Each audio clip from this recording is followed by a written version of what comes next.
Comment est-ce que la rivalité entre Cody Rhodes et Randy Orton a pu atteindre ce stade-là de catastrophe en fait? Je sais pas si vous avez regardé le dernier épisode de SmackDown qui s'est déroulé le 10 avril. Je ne vous conseille pas de le regarder déjà de toute manière parce qu'il était nul, comme les 3 derniers SmackDown qu'on a eu. SmackDown est infect à regarder et ça me fait chier car c'est un de mes shows préférés de base. Moi qui pensais qu'avec le départ de Road Dogg, ça allait repartir sur d'un bon train, eh ben non en fait. Pat McAfee est là pour tout nous gâcher. Et je sais qu'il joue très bien son rôle par rapport à ça. On est à une semaine de WrestleMania.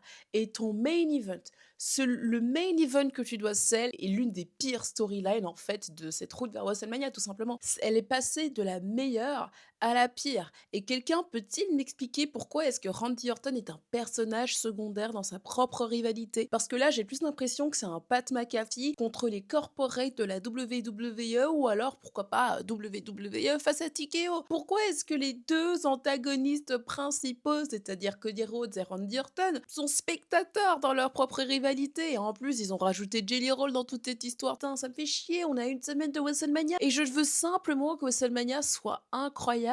Je veux que ce show soit bien, d'avoir le plus gros show de l'année, mais qu'il soit le meilleur PLE de l'année. Mais là, c'est tellement mal parti. Et l'année dernière, la route de WrestleMania aussi, l'année dernière, j'avais pas trop kiffé, je vais pas vous mentir, j'ai trouvé un peu mid, sauf vers la fin, vers les 2 dernières semaines, c'était très bien. Là, on a une semaine du show, les gars, et c'est waouh! On dirait pas qu'on a une semaine de WrestleMania, on dirait pas qu'on a une semaine du plus grand show de l'année. Et derrière, en plus, si je dois ajouter, il y a un paradoxe, en fait, sur ce que dit Pat McAfee et sur ce qu'il représente. Enfin, j'ai regardé la vidéo, d'un youtubeur, canadien qui en parlait et lui-même disait en mode c'était assez spécial dans le sens où Pat McAfee dit vouloir combattre un peu ces corporates à la WWE, enfin le corporate que représente Cody Rhodes actuellement en tant que champion. Mais derrière, il y a un paradoxe derrière avec le fait que Cody Rhodes ne pouvait pas l'attaquer dû à une décision qui venait d'en haut. Donc Pat McAfee est aussi quelqu'un qui est envoyé par ces corporates. En fait, il y a aucune logique là-dedans, il y a rien à sauver. J'ai vu des gens essayer de justifier ça. Je vous mets un commentaire qui essaie de justifier en fait le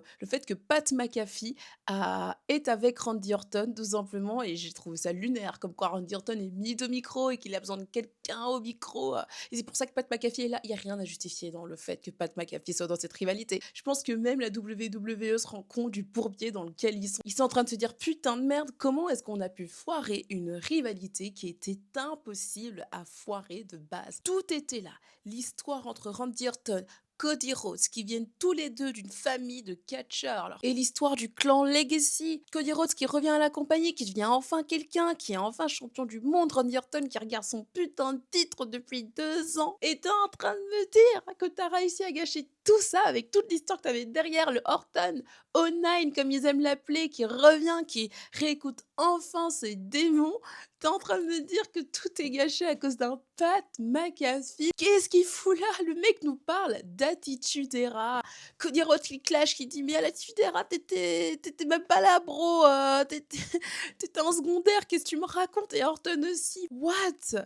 Il y a rien qui va dans cette rivalité. C'est désespérant, mais tellement désespérant à quel point ils essaient de vendre WrestleMania 42 qui peinent à se vendre. Ils ont à peine dépassé les 40 000 places vendues pour l'instant. Et je veux bien que tout se joue lors de la dernière semaine où ils vont peut-être vendre, je sais pas moi, 10 000 tickets, mais c'est pas avec ça que tu vas réussir à vendre 10 000 tickets. Là, la nuit 1 de WrestleMania 42, en tout cas le main event de la nuit 1, ne donne pas envie. Moi, quand je vois ça, franchement, j'ai envie d'acheter mon ticket pour la nuit 2 et j'aurais bien voulu, pourquoi pas, qu'on remplace le main event de la nuit 1 par Oba Femi face à Brock Lesnar, qui est pour l'instant la rivalité la mieux construite de cette route. Et on peut en parler à quel point WrestleMania 42 est actuellement un flop sur le plan économique, sur le plan financier, si je puis dire. En même temps, le fait de revenir dans la même ville que l'année dernière, ça n'aide pas. Les gens se sont dit l'année dernière, on s'est fait un peu fumble, si je puis dire. Pourquoi revenir dans la même ville en fait? Et t'as beaucoup de touristes aussi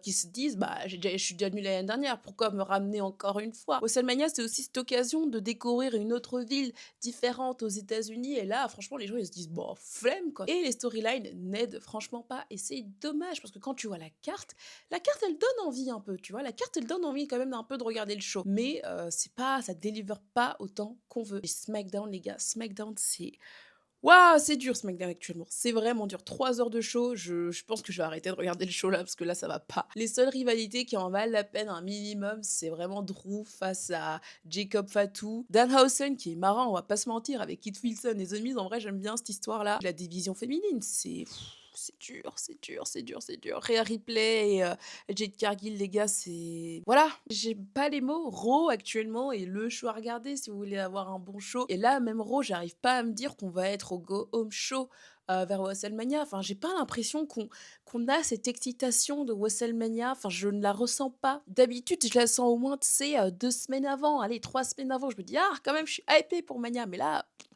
il y a un seul match qui me hype pour l'instant, tu sais, même Roman et Punk, j'aime beaucoup les 2, hein, j'ai hâte de voir le match quand même. Ça me hype pas tant que ça, hein, pas comme au début en tout cas. C'est dommage, c'est vraiment dommage, le fait que TKO s'immisce dans les affaires des créatifs. Je pense qu'ils auraient pu nous construire quelque chose de cool s'il n'y avait pas eu Pat McAfee dans toute cette histoire et c'est vraiment, vraiment dommage. Une rivalité qu'on a attendue depuis 2 ans maintenant ou même depuis 15 ans peut-être pour certains, je sais pas, mais c'est plus depuis ces 2 dernières années et c'est complètement dommage. J'ai hâte de voir comment ils vont peut-être sauver tout ça, même si je sens qu'à Backlash, ce sera un Jelly Roll et Cody face à Randy et Pat McAfee. Et le pire dans toute cette histoire, c'est que quand Randy va gagner le titre, enfin j'espère quand même que Randy Orton va prendre le titre, ça va pas avoir la même saveur. Tu vas te dire, eh, je sais pas, c'est pas comme si enfin, je sais pas, j'aurais personnellement, je sais que je m'en foutrais un peu, tu sais, c'est pas en mode: «Vas-y, enfin, The Viper récupère ce titre, vas-y, enfin, The Viper qui a attaqué tout le monde, qui s'est retourné contre tout le monde, prend le titre».